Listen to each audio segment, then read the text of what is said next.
সবুজ গম্বুজের নিচে একটু দাঁড়াবো, আমার প্রিয় নবীজিকে সালাম জানাবো। সবুজ গম্বুজের নিচে একটু দাঁড়াবো, আমার প্রিয় নবীজিকে সালাম জানাবো। যাহার প্রেমে পাগল হয়ে, যাহার প্রেমে পাগল হয়ে হলাম দিওয়ানা, আমার এই মনের সেই কামনা সোনার মদিনায়, আমার এই মনের সেই কামনা সোনার মদিনা। মনের মাঝে আছো তুমি, মনের মাঝে আছো তুমি, কেন বোঝো না আমার এই মনের সেই কামনা সোনার মদিনা। জান্নাতুল বাকিতে একটু দাঁড়াবো, জান্নাতুল বাকিতে একটু দাঁড়াবো। প্রাণের প্রিয় সাহাবীদের আমি দেখিব, যাদের কথা পড়লে মনে, যাদের কথা পড়লে মনে কান্না থামে না, আমার এই মনের সেই কামনা সোনার মদিনায়, আমার এই মনের সেই কামনা সোনার মদিনা। মনের মাঝে আছো তুমি, মনের মাঝে আছো তুমি, কেন বোঝো না আমার এই মনের সেই কামনা সোনার মদিনা। ইসলামের সম্মান মা ফাতেমার জানের জান, ইমাম হোসেন হাসান, ইমাম হোসেন হাসান, ইমাম হোসেন হাসান, ইমাম হোসেন হাসান। অশ্রু ঝরে পড়ছে গাজী শোনাতে এই ঘটনা, কারবালাতে করলো শহীদ দয়ার নবী যার নানা। দয়ার নবীর চোখের মনি ছিল নবীর জানের জান, ইমাম হোসেন হাসান, ইমাম হোসেন হাসান, ইমাম হোসেন হাসান, ইমাম হোসেন হাসান। ইসলামের সম্মান মা ফাতেমার জানের জান, ইমাম হোসেন হাসান, ইমাম হোসেন হাসান। জান্নাতে পোশাক ছিল দুই পায়ের নীলার লাল, বিষের জ্বালায় নীল হাসান হোসেন রক্তে হলো লাল।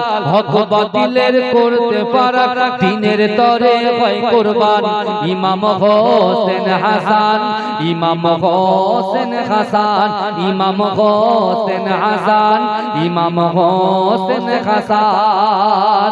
হাদিস পাক খুলে দেখ, হাদিস পাক খুলে দেখ, জান্নাতে যাদের নাম হোসেনের নামের সাথে জুড়ে আছে নবীর নাম। আমিও চাই সঙ্গী হতে হকের পথে দিয়ে যান, ইমাম হোসেন হাসান, ইমাম হোসেন হাসান, ইমাম হোসেন হাসান, ইমাম হোসেন হাসান।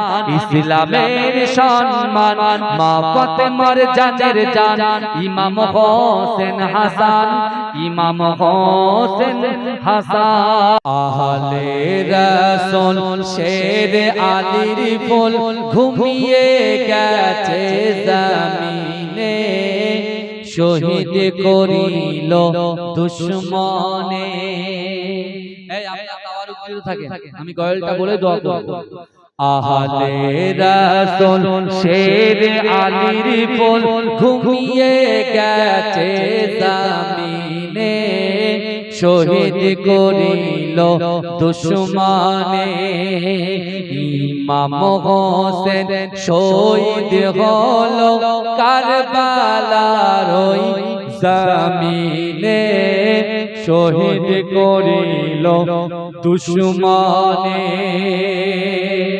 10ই মুহররম জুম্মাবারের দিন জুতে দামামা বেজে ওঠে, তরবারি নিয়ে আলী আকবর কারবালার প্রান্তে ছোটে লস্কর ইয়াজিদ মারিল তীর লস্কর ইয়াজিদ মারিল তীর আলী আকবরের বদনে শহীদ করিল দুশমনে আহলে রাসূল শের আলীর ফুল ঘুমিয়ে গেছে জামিনে শহীদ করিল দুশমনে হোসেনের কোলে শিশু আজকার পানির তরে কাঁদিতে রয় পানির বদলে এজিদ সেনা তীর মারিল আজগারের সিনায় আজগারের রক্ত টুপিয়ে পড়ে আজগারের রক্ত ঝরে পড়ে কারবালার ওই ময়দানে শহীদ করিল দুশমনে আহলে রাসূল শের আলীর ফুল ঘুমিয়ে গেছে জামিনে শহীদ করিল দুশমনে শিমুর ছিল মস্ত নামাজি আহলে রাসূলকে মানত না নবীর বংশ ধ্বংস করিতে দিলেতে রহম হলো না লোভ লালসায় ছুরি চালায় হোসেন পাকের গর্দানে শহীদ করিল দুশমনে আহলে রাসূল শের আলীর ফুল ঘুমিয়ে গেছে জামিনে শহীদ করিল দুশমনে ইমাম হোসেন শহীদ হলো কারবালার ওই জামিনে শহীদ করিল দুশমনে নবী সালাম আলাইকা ইয়া রাসূল সালাম আলাইকা ইয়া হাবিব সালাম আলাইকা সালাওয়াতুল্লাহ আলাইকা নবীজি মিরাজের রাতে বোরাকে সওয়ারি হয়ে পৌঁছিলেন খোদার দারে ফিরিলেন দিদার করে ইয়া নবী সালাম আলাইকা ইয়া রাসূল সালাম আলাইকা ইয়া হাবিব সালাম আলাইকা সালাওয়াতুল্লাহ আলাইকা দয়াময় প্রভু যিনি কি জিনিস পাঠালেন তিনি চিনিল না মক্কাবাসিনী চিনিল বনের হরিণী ইয়া নবী সালাম আলাইকা ইয়া রাসূল সালাম আলাইকা ইয়া হাবিব সালাম আলাইকা সালাওয়াতুল্লাহ আলাইকা বালাগাল উলা বিকামালিহি ও যুবকেরা আল্লাহ যখন নফল ইবাদত করতেন ইমাম হাসান হুসাইন হুজুর আব্বা জান ইমাম হাসান হুসাইন হুজুর আম্মা জান তিনিও রাসূলুল্লাহ দেখা দেখি নফল ইবাদত করতে লাগতেন ও যুবকেরা তিনি যখন কাঁদতেন একদিন মা ফাতেমা তুসরা রাদিয়াল্লাহু তাআলা আনহা যখন রাসূলুল্লাহ আলীর সঙ্গে বিবাহ দেবে ও যুবকেরা আল্লাহ রাসূল ফাতেমাতুজ জোহরাকে বললেন, ও মা ফাতেমা, তোমার সঙ্গে আলীর বিবাহ দেব। মা ফাতেমা বলছে, আব্বা জান, না না না, আমার এই বিয়েতে আমার মোহরটা কত হবে? মা ফাতেমা তোর কথা শুনে আল্লাহর রাসূল চিন্তিত হয়ে গেলেন যে না না না, যে আদর্শিত সেই মেয়ে কেন তেমন করে মোহরের কথা বলে? ও যুবকেরা, আল্লাহর রাসূলের কাছে মা ফাতেমাতুজ জোহরা বিয়েতে রাজি হয় না। আল্লাহর রাসূল নয়নে ক্রন্দন করে, এত কান্না কাঁদে। আল্লাহর রাসূলের কান্না দেখে মা ফাতেমাতুজ জোহরা সহ্য করতে পারে না। মা ফাতেমা বলছে, ইয়া রাসূলুল্লাহ, হাবিবাল্লাহ, ওগো আমার আব্বা জান, আপনি কান্না থামিয়ে দেন, আপনি কান্না থামিয়ে দেন। আপনার কান্না আমি ফাতেমা সহ্য করতে পারি না। এ যুবকেরা, রাসূলুল্লাহ বলছো, মা ফাতেমা তুমি বলো তোমার কি হয়েছে? মা, তোমার কি আলীকে পছন্দ হচ্ছে না? মা ফাতেমা বলছে, আব্বা জান, নবী মুসা আলাইহিস সালাতু ওয়াস সালাম আল্লাহর সঙ্গে তুরপাড়ে কথা বলতেন, কিন্তু আপনি তো নবীদের সরদার, আপনি তো ইমামুল আম্বিয়া, আকায়ে মাওলা, আল্লাহর হাবিব, আল্লাহর দোস্ত, আপনি আল্লাহকে জিজ্ঞাসা করুন আপনার মেয়ের দর্দ, আপনার মেয়ের কষ্ট, আপনার মেয়ের অন্তরের কথা, মনের কথা, ইচ্ছার কথা, আকাঙ্ক্ষার কথা, উদ্দেশ্যের কথাটা আমার আল্লাহ পাক জানে। আপনি আল্লাহকে জিজ্ঞাসা করুন আমি কি চাই।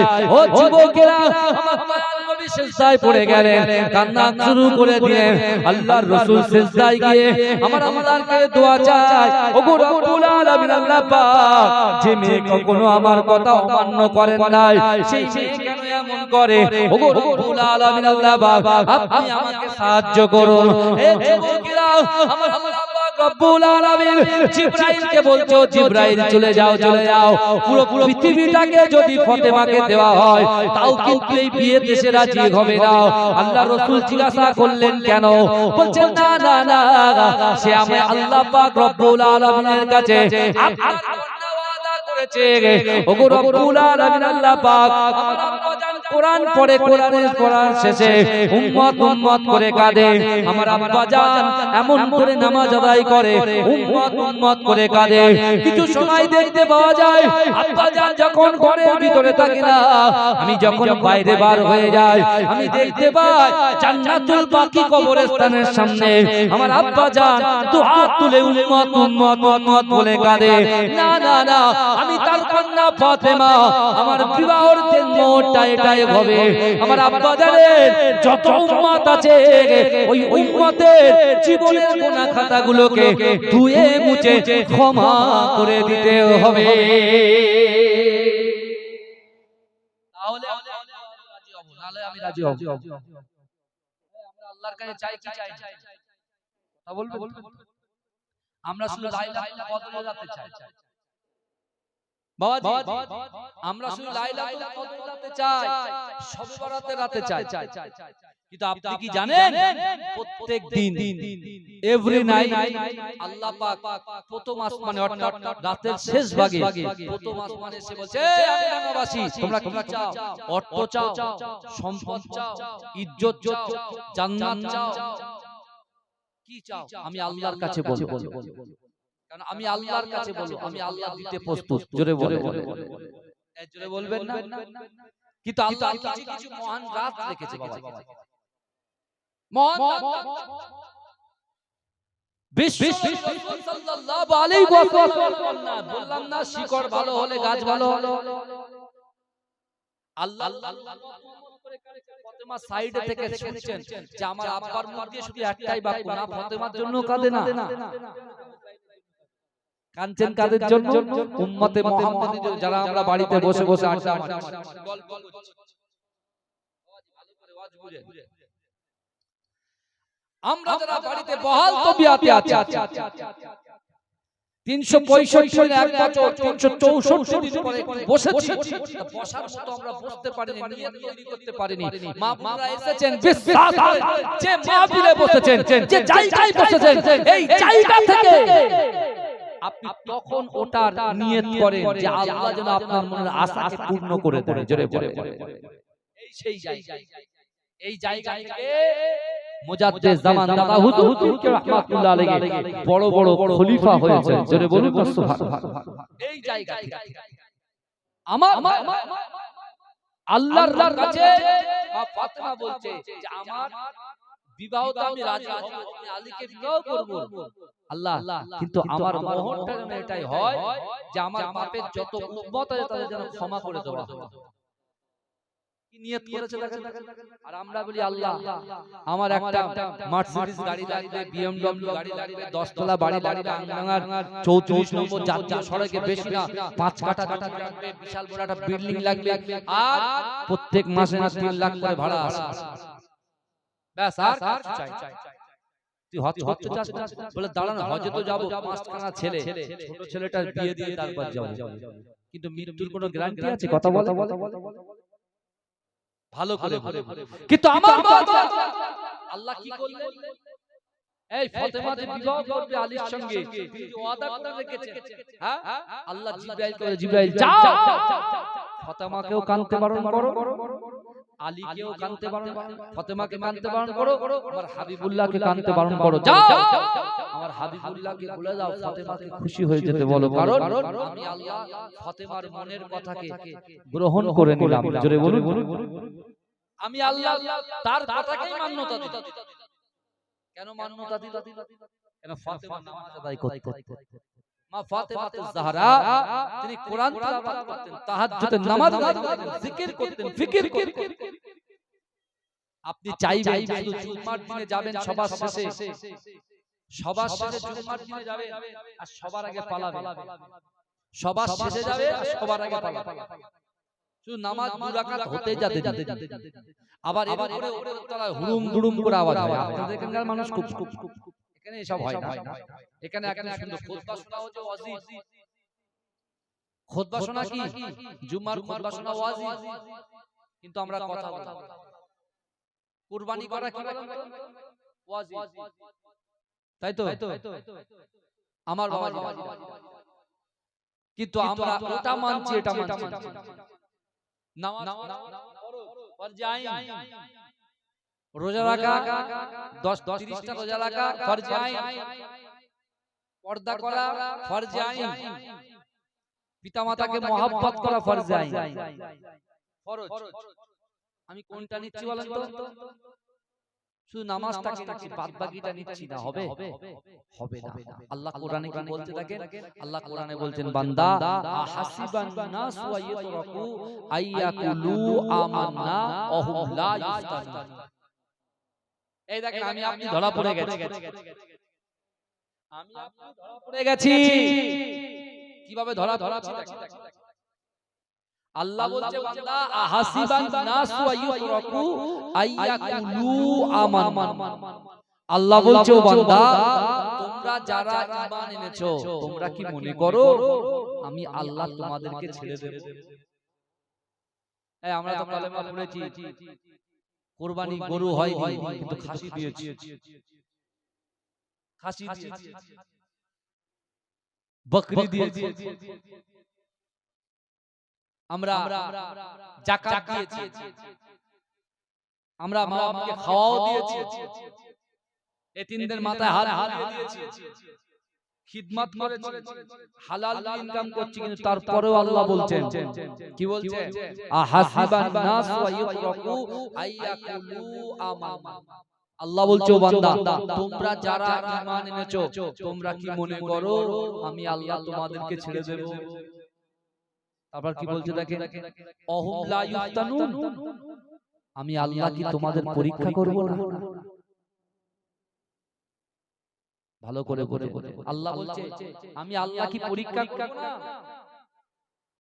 আল্লাহ রাসূলকে পরীক্ষা করা হয়নি, মা ফাতেমাতুজ জোহরাকে পরীক্ষা করা হয়নি, আলী হুজুরকে পরীক্ষা করেননি আল্লাহ? নিজের সন্তান কারবালা প্রান্তরে শহীদ হবে, অ্যাডভান্স আমি যে মৃত্যু ধরুন আগামী শুক্রবারে হবে, যদি আমি জানতে পারি, আমি আপনার সঙ্গে এরকম গল্প করব, এই কথা বলে আপনি 3 ঘন্টার ভিতরে হবে, কি অবস্থা হবে বলেন? এক একটা সময় মানুষের না গ্যাস পাম্প করে, গ্যাস হয়ে যায়, বুক জ্বালা করে, ধরপড় করে, তখন কেমন মেহসুস হয় বলেন তো? তখন মনে আল্লাহ একটাবার ক্ষমা করে দেন, নামাজ একদিনও কাজা হবে, আল্লাহ একটাবার ক্ষমা করে দেন, আমার বাচ্চাটা ছোট, আল্লাহ আমার আর জীবনে কোনো ভুল হবে না, আল্লাহ বলে যা বান্দা তোকে সারিয়ে দিলাম। আবার সে চুল উল্টা উল্টা উল্টা, এই নামাজ পড়ে ধর, এখন দাঁড়া 25 বছর বয়স আর বাকি আছে, অথচ সে গতকাল রাতে সে আল্লাহর কাছে বলছে আল্লাহ আপনি একবার বাঁচিয়ে দেন, আমি ঠিক হয়ে যাব। ভালো করে বলে আমার ভাই জানেরা, এ নবী পাকের উম্মত উম্মতিরা, এ নবী দেবানারা, একটু ভালো করে বোঝার চেষ্টা করেন।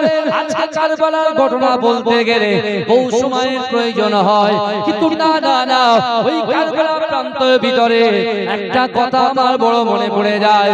ও যুবকেরা, ভাই ভাইয়ের যে সম্পর্ক, ইমাম হাসানের সঙ্গে ইমাম হোসাইন হুজুরের কি সম্পর্ক ছিল?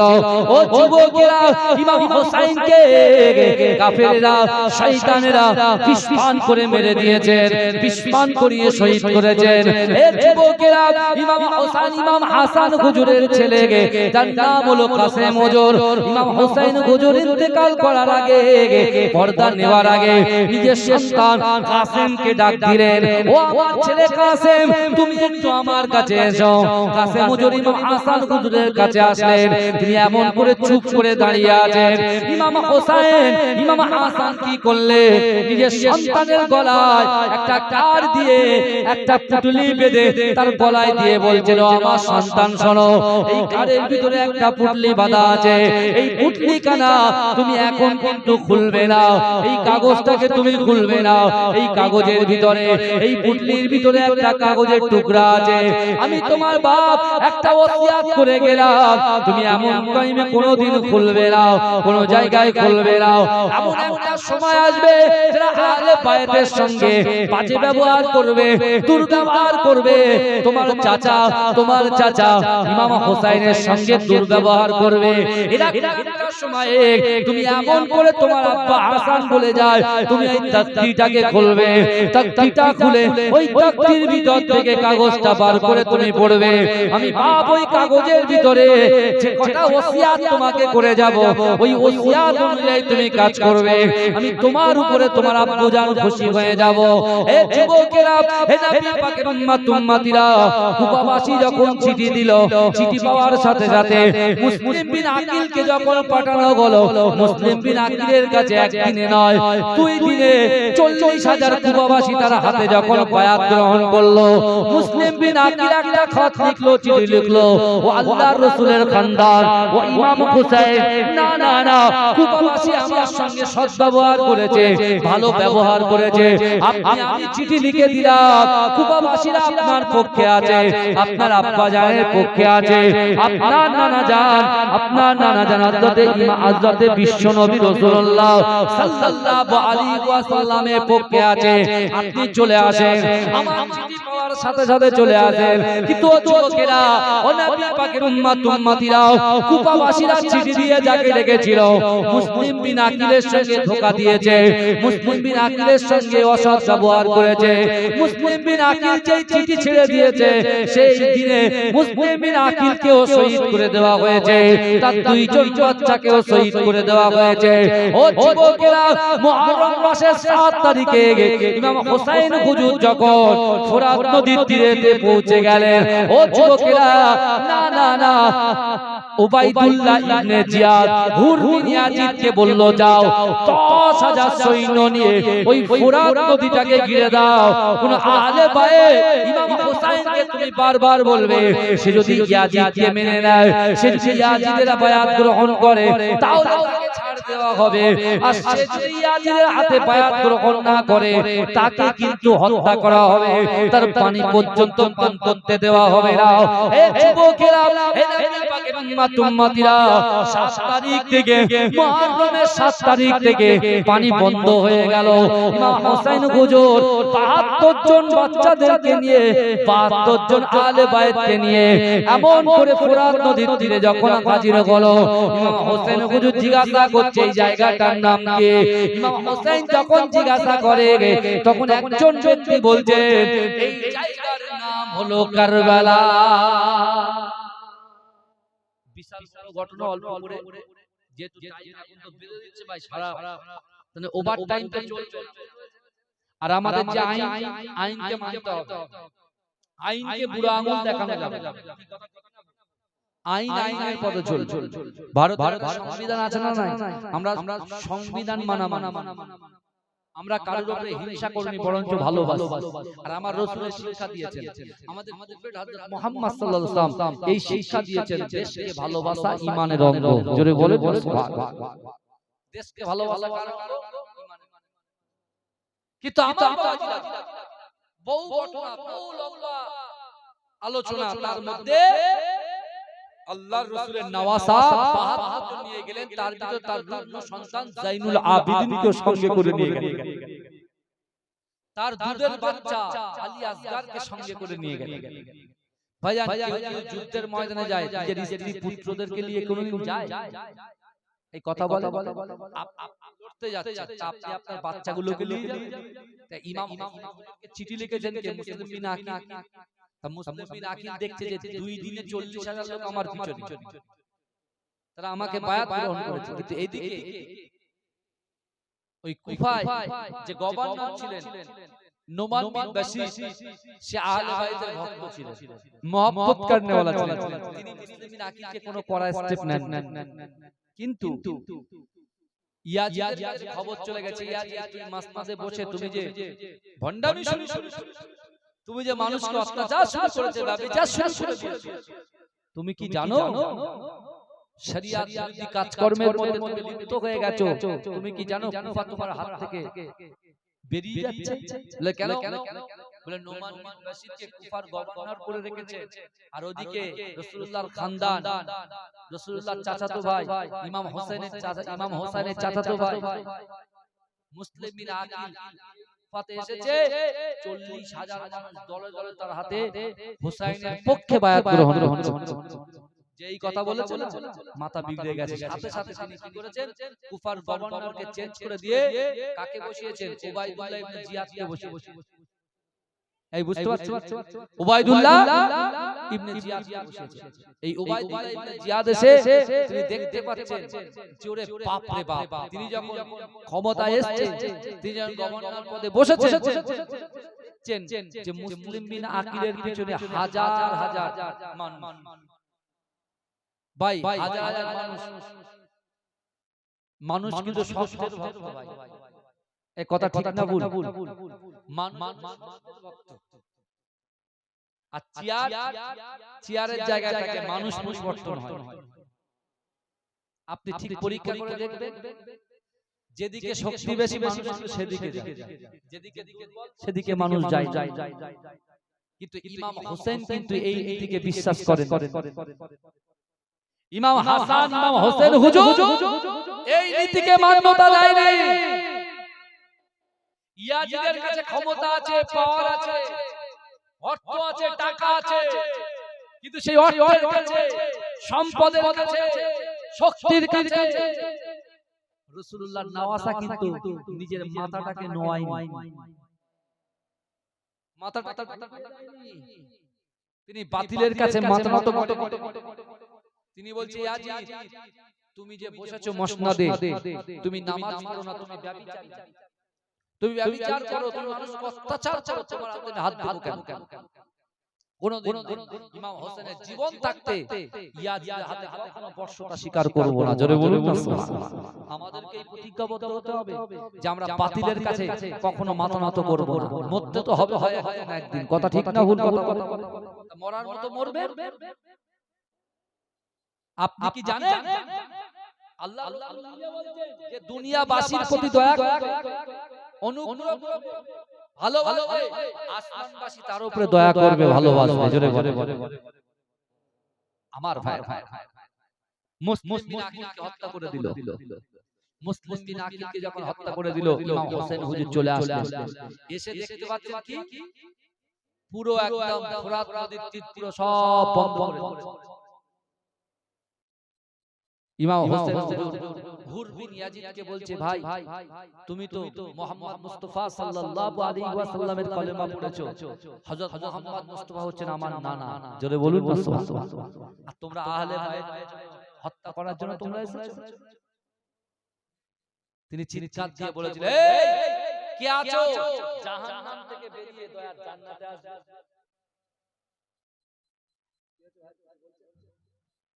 কে আছো? এই ইয়াজিদ বাইদিকে ইমাম হোসেন দাঁড়িয়ে বলছে, মুহররম মাসের 10 তারিখে বলছে, কে আছো যে জাহান্নাম থেকে বেরিয়ে জান্নাতে আসবে? ইয়াজিদের সৈন্যের যে কমান্ডার হুর বিন ইয়াজিদ ঠক ঠক করে কাঁপছে, তার বন্ধু বলছে, এই হুর, এর আগে অনেক বড় বড় যুদ্ধই গিয়েছি, তুমি বীরত্বের সাথে তুমি লড়াই করেছো, সিনা উঁচু করে রেখেছো, এখন সিনাটাকে ঝোঁকাচ্ছো, সিনাটা ঝুঁকিয়ে দিচ্ছ, নরম হয়ে যাচ্ছে, হাত পা ঠক ঠক করে কাঁপছে। হুর বলছে, দাঁড়া দাঁড়া, আমাকে ডিস্টার্ব করিস না, আমি এখন ঠিক করছি, আমি জান্নাতে যাব না জাহান্নামে যাব। হেদায়েত দেওয়ার মালিক কে? এই কথা বলে আজকে যারা এখানে বসেছে, আমরা কি নিজের ইচ্ছায় এসেছি? আমরা কেউ নিজের ইচ্ছায় আসে? আল্লাহ আমাদেরকে কবুল করেছেন, ভালোবেসেছে, প্যার করেছে, তাই আল্লাহ আমাদেরকে জান্নাতের বাগানে বসিয়ে দিয়েছে। জোরে বলবেন না? এই কারা কারা আল্লাহকে ভালোবাসেন একটু হাত তোলেন তো। সবাই হাত হাতাও ভাই, তাকবীর নারে তাকবীর, আর জোরে দাও নারে তাকবীর। এই কারা কারা ভালোবাসেন একটু হাত তোলে। আমি যদি হাত তুলি জোরে সুবহানাল্লাহ হবে? ওই দিকে হাত নামান দেখি, ওই দেখি সুবহানাল্লাহ বলেন, হাত তুলে। শরীরে ব্যায়ামটা হবে, রক্ত চলাচল ভালো হবে, আল্লাহও খুশি হবে। আমি যতবার ততবার সুবহানাল্লাহ হবে ইনশাআল্লাহ। ওই দেখি আমদাঙ্গার ভাইরা একটু বলে, জোরে বলে, এটা গলা ছেড়ে বলেন, গলা ছেড়ে। আমি হাত তুললে সবাই সুবহানাল্লাহ হবে ইনশাআল্লাহ বলে। ওরে ও ভূমি মদিনার ভূমি, ওরে ও মাটি মদিনার মাটি, একদিকে দুই সাথী হায়, রওজাতে আমার নবী জিন্দা শুয়ে এতক্ষণ আলোচনা করছি দেখেছেন? আমি বলেছি আমি হাত তুললে জোরে সুবহানাল্লাহ, আপনারা সব ভুলে গেছে। আমি বলেছিলাম এক কান দিয়ে শুনবেন, এক কান দিয়ে বার করলে হবে না। আল্লাহ বলছে, বান্দা অহুয়া মাআকুম আইনামা কুনতুম, আল্লাহ বলছে ও বান্দা তোমরা যেখানে আমি আল্লাহ সেখানে। জোরে বলে, এখানে আমাকে খুশি করার ব্যাপার নেই, আর আমরা আপনাদের খুশি করার ব্যাপার নেই। খুশি করতে হবে কাকে? মদিনা ওয়ালাকে, আল্লাহকে। জোরে বলে, এই আমার জিন্দা না মুর্দা? বিশ্বাস এই গ্রামে অক্লান্ত পরিশ্রম করে আমার যুবকেরা আপনাদের তত্ত্বাবধানে যে জলসা দিয়েছে, এই গ্রামের ভিতরে, এই গ্রামের যুবকদের কলিজার ভিতরে, অন্তরের ভিতরে, কলবের ভিতরে আল্লাহর রাসূলের মহব্বত যদি থাকে, বিশ্বাস করেন আপনার কলিজার ভিতরে, কলবের ভিতরে আল্লাহর রাসূলের মহব্বত ভালোবাসা যদি থাকে, আমার রাসূল আর মদিনায় থাকতে পারে না। মদিনা শরীফ থেকে রূহানি হালাতে যে কোনো মুহূর্তে, যে কোনো সময়ে এই মাহফিলে, এই জায়গায় হাজির হয়ে যেতে পারে। জোরে বলবেন, সেই ঈমান আমাদেরকে রাখতে হবে, সেই বিশ্বাস, সেই ঈমান আমাদেরকে রাখতে হবে। এ যুবক, ইমাম হোসেন হুজুর যখন শহীদ হলো, ইয়াজিদের পরিণতি কি হয়েছিল? এই ইয়াজিদ মসনদ দখল করে মদিনায় হামলা চালিয়েছিল। এই শুনছেন, মদিনা শরীফে হামলা চালিয়েছিল। মদিনা শরীফের তৎকালীন যে ইমাম, বুঝতে পেরেছেন, তৎকালীন যিনি ইমামতি করেছিলেন, 3 দিন ধরে মদিনার মসজিদে আযান হয় না। মক্কা থেকে মদিনায় হিজরত করে বিলাল হুজুর প্রথম আযান দিয়েছিলেন। জোরে বলে, এই জোরে বলবেন না? মদিনা থেকে যখন মক্কা বিজয় করেছিল, আবার বিলাল হুজুর আযান দিয়েছিলেন 10 বছর পরে। জোরে বলে, এর ভিতরে অনেক হাদিসের মধ্যে অনেক বড় বড় ঘটনা আছে। কিন্তু যিনি ইমামতি করতেন মদিনার মসজিদ নববীতে, তিনি এত ভয় পেয়ে গিয়েছিলেন ইয়াজিদ বাহিনীকে, তিনি আল্লাহর রাসূলের রওজা মুবারাকে জড়িয়ে আসতে থাকতেন। জোরে বলে আর তিনি আমি যখন রাসূলুল্লাহর রওজা মুবারাককে জোরে বুক দিয়ে রাখো আঁকড়ে ধরতাম, ঠিক ফজরের সময় রাসূলুল্লাহর রওজা মুবারাক থেকে ফজরের আজান হতো। জোরে বলে রওজা মুবারাকের ভিতর থেকে আজান হতো। জোরে বলুন সুবহানাল্লাহ।